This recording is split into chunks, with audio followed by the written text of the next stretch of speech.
Hello friends, welcome to Siri foods in Telugu.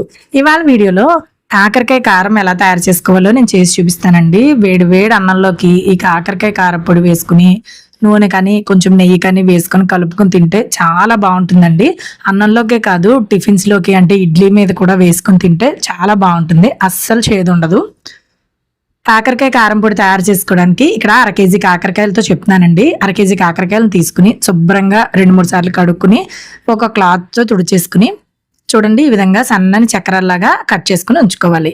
పండిపోయినవి వేయొద్దండి, ఇది ఎర్రగా ఉంది కానీ పచ్చిగానే ఉంది, అందుకని వేసాను. ఇలాగా లైట్గా పైన ఉన్న చెక్కు కూడా తీసేయండి. ఇప్పుడు ఇలా సన్నగా కట్ చేసుకున్న వాటికి కొంచెం ఉప్పు, 1/4 చెంచాడు పసుపు వేసేసి ఉప్పు పసుపు ముక్కలకి బాగా పట్టే విధంగా గట్టిగా ఇలా అరచేత్తో నొక్కుతూ కలిపి మూత పెట్టేసి ఒక 20 నిమిషాలు పక్కన అలా వదిలేయండి. అప్పుడు కాకరకాయలో ఉన్న నీరంతా దిగుతుంది, చేదు సగం వరకు పోతుంది. కాకరకాయలో ఉన్న నీరంతా కూడా పోతుందండి.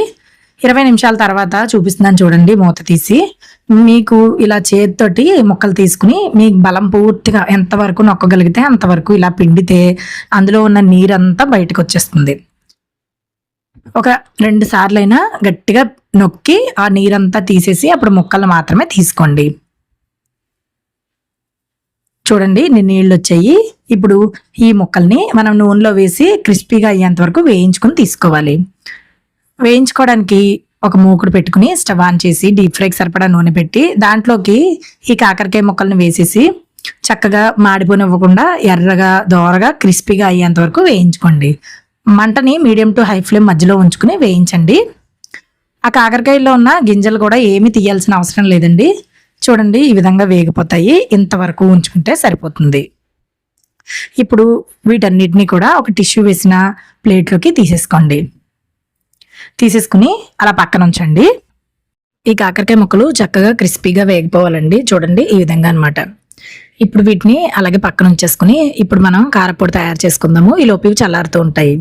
కారపొడి కోసం స్టవ్ ఆన్ చేసి ఒక ప్యాన్ పెట్టుకుని 1 చెంచాడు నూనె వేసి వేడయ్యాక 2 చెంచాల పల్లీలు, 2 చెంచాల మినపప్పు, 2 చెంచాల పచ్చిశనగపప్పు వేసుకుని బాగా లో ఫ్లేమ్లో ఈ పప్పుల్ని బాగా దోరగా ఎర్రగా అయ్యేంత వరకు వేయించుకోవాలండి. ఇక్కడ మీరు పల్లీలకు బదులు 2 చెంచాల నువ్వులు కూడా వేసుకోవచ్చు, లేదా 2 వేసుకోవచ్చు, లేదా పల్లీలకు బదులు నువ్వులైనా వేసుకోవచ్చు.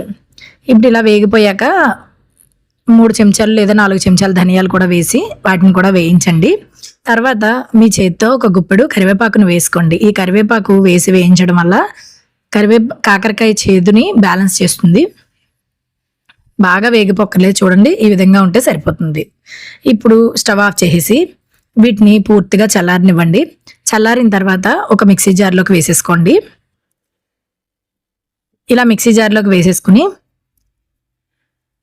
కారానికి రుచికి సరిపడా ఉప్పు వేసుకోండి. మనం మొదట కాకరకాయ ముక్కల్లో వేసాం కదా, చూసుకుని వేసుకోండి. 1 చెంచాడు జీలకర్ర, అలాగే 1/2 కేజీ కాకరకాయలకి 3 చెంచాల కారం కరెక్ట్గా సరిపోతుందండి. వేసుకుని వీటిని మొదట ఇలా గ్రైండ్ చేసుకుని తీసుకోవాలి. బాగా మెత్తని పొడిలాగా అవసరం లేదండి, కొంచెం బరకగా గ్రైండ్ చేసుకుని తీసుకోండి. ఇప్పుడు వేయించుకున్న కాకరకాయలు ఉంటాయి కదా, అందులోని మీ చేత్తో కొంచెం కాకరకాయలు పక్కన పెట్టుకుని మిగతా కాకరకాయ ముక్కలన్నీ కూడా మిక్సీ జార్లోకి వేసేసుకోండి. కొంచెం సరిపోతాయండి, అంటే అన్ని మెత్తగా గ్రైండ్ చేసేయకుండా కొంచెం మధ్య మధ్యలో ముక్కలు తగిలితే బాగుంటుంది కదా, అందుకని కొంచెం ఇక్కడ చూపిస్తున్నారు కదా, ఇన్ని ఉంటే సరిపోతాయి.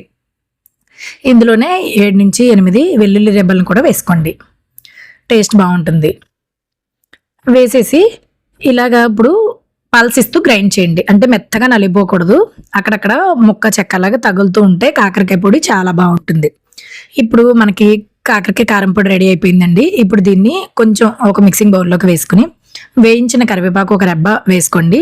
అలాగే మనం పక్కన ఉంచాం కదా కొంచెం కాకరకాయ ముక్కలు, ఆ కాకరకాయ ముక్కలను కూడా కొంచెం నలిపి కాకరకాయ పొడిలోకి వేసుకోండి. వేసుకుని ఒక్కసారి మిక్స్ చేసుకుంటే మనకి చేదు లేకుండా చక్కగా కారంగా ఉండే కాకరకాయ కారం పొడి తయారైపోతుందండి. చక్కగా వేడివేడి అన్నం పెట్టుకుని కొంచెం నెయ్యి కానీ నూనె కానీ వేసుకుని ఒక్క ముద్ద అలా తిన్నారంటే ఎంత టేస్టీగా ఉంటుందో చెప్పలేమండి. కాకరకాయ పొడి అంటే అసలు ఎవరు నమ్మరు, ఆ ముక్క తగిలితేనే తెలుస్తుంది, అంత టేస్టీగా ఉంటుందండి. ఈ వీడియో చూసి మీరు ఇంట్లో ట్రై చేస్తే మీకు ఎలా వచ్చిందో తెలియచేయండి. సిరి ఫుడ్స్ని సబ్స్క్రైబ్ చేయండి.